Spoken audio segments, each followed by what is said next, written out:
बिस्मिल्लाहिर्रहमानिर्रहीम। अस्सलाम वालेकुम friends, welcome to my YouTube channel meals with Javeria. आज मैं अपने किचन में बनाने जा रही हूँ मज़ेदार बीफ के रेशे वाले शामी कबाब, बहुत ही आसान तरीके से। तो प्लीज़ वीडियो को स्किप मत कीजिएगा और एंड तक देखिएगा। तो चलिए चलते हैं अपनी रेसिपी की तरफ। तो इस रेसिपी के लिए मैंने ली है चने की दाल आधा किलो, बीफ का बगैर हड्डी वाला गोश्त मैंने लिया है आधा किलो, नमक मैंने लिया है 1 टेबल स्पून, लहसुन बारीक वाले 20 से 25 जवे, अगर मोटे हों तो 8 से 10। ये साबुत गरम मसाला मैंने लिया है, थोड़ा सा ज़ीरा, 8 से 10 लौंगे, 2-4 काली मिर्चें और 2 से 3 दालचीनी के टुकड़े। साबुत मिर्चें मैंने ली हैं तकरीबन 15 से 20 अदद। तो ये फ्रेंड्स, मैंने कुकर में दाल डालकर धो दी है। अब मैं इसमें 1 लीटर के करीब पानी ऐड कर दूँगी। ये गोश्त ऐड कर दूँगी, साथ ही मैं इसमें ये साबुत गरम मसाला ऐड कर दूँगी, नमक ऐड कर दूँगी और ये साबुत मिर्चें, लहसुन ऐड कर दूँगी। इसे अच्छे तरीके से मिक्स कर लूँगी और कुकर को बंद करके 20 मिनट के लिए तेज़ आंच पर पकने के लिए रख दूँगी। ये बहुत ही आसान रेसिपी है। अगर आप मेरी रेसिपी से बनाएंगे तो आपके कबाब बहुत मज़ेदार और रेशे वाले बनेंगे। तो ये 20 मिनट हो चुके हैं और ये देख लीजिए, दाल और गोश्त दोनों बहुत अच्छे तरीके से गल गए हैं। ये देखिए गोश्त कितना अच्छा गल गया है। अब हम इसे सिल पर पीस लेंगे। मैं इसे सिल पर ही पीसती हूँ, आप चाहे तो इसको चॉपर में भी पीस सकते हैं, मगर सिल पर बहुत अच्छा तैयार होता है। तो फ्रेंड्स, मैंने ये मिक्सचर सिल पर पीस लिया है। गरम गरम पीसने से ये बहुत जल्दी और आसानी से पीस जाता है। हरी मिर्चें मैंने ली हैं 8 से 10 अदद, गरम मसाला 1 टीस्पून, अंडा मैंने लिया है फ्राई के लिए, प्याज एक दरमियानी, इसे मैंने मोटा काट लिया है, और हरा धनिया थोड़ा सा। अब मैं ये हरी मिर्चों को और प्याज को चॉपर में डालकर चॉप कर लूँगी। अगर आप लोगों को मेरी वीडियो पसंद आ रही है तो प्लीज़ मेरी वीडियो को लाइक कर दें और मेरे चैनल को सब्सक्राइब कर दें और साथ लगे बेल आइकन को भी दबा दें, ताकि मेरी हर नई आने वाली वीडियो आप सबसे पहले देख सकें, क्योंकि मेरे इस चैनल पर मिलने वाली हैं आपको बहुत ही आसान और मज़े मज़े की रेसिपीज़।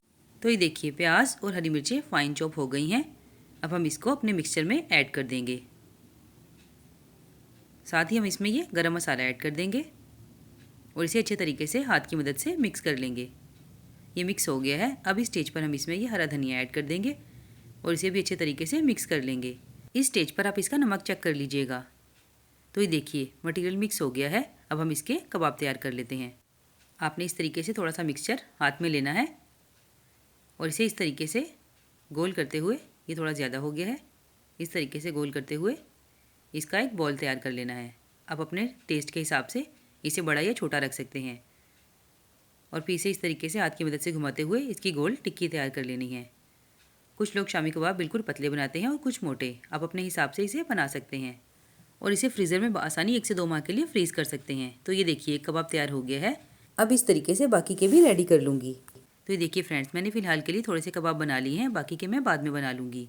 मैंने एक पैन में ऑयल ले लिया है और इसे गर्म कर लिया है और अंडे को मैंने इस तरीके से फेंट लिया है।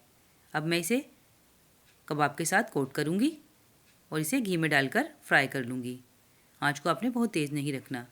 तो ये देखिए, धीमी आंच पर आपने इसे अच्छे तरीके से फ्राई कर लेना है, दोनों तरफ से पलटकर गोल्डन ब्राउन होने तक। आप इसे इवनिंग स्नैक के तौर पर भी यूज़ कर सकते हैं। पुलाव के साथ ये बहुत मज़ेदार लगते हैं। बच्चों को लंच बॉक्स में दे सकते हैं और इसके सैंडविचेस भी बहुत मज़ेदार तैयार होते हैं। आप इसे एक दफ़ा बना के फ्रीज़ कर लीजिए और जब जी चाहे इस्तेमाल कर लीजिए। तो ये देखिए फ्रेंड्स, हमारे कबाब की फ़ाइनल लुक किस कदर शानदार तैयार हुए हैं। ये मैंने आप लोगों के साथ सबसे इजी और सिंपल मेथड शेयर किया है। मैं इसे तोड़कर भी दिखा देती हूँ कि इसके कितने अच्छे और मज़ेदार रेशे तैयार हुए हैं। माशाल्लाह, बेहद मज़ेदार लग रहे हैं। आप इसे केचप के साथ और रायते के साथ भी सर्व कर सकते हैं। दोनों ही के साथ ये बहुत ही मज़ेदार लगते हैं। उम्मीद करती हूँ मेरी रेसिपी आप लोगों को पसंद आई होगी। कल मिलूँगी आपसे एक नई रेसिपी के साथ। तब तक के लिए अपना बहुत ख्याल रखिएगा, दुआओं में याद रखिएगा। अल्लाह हाफिज़।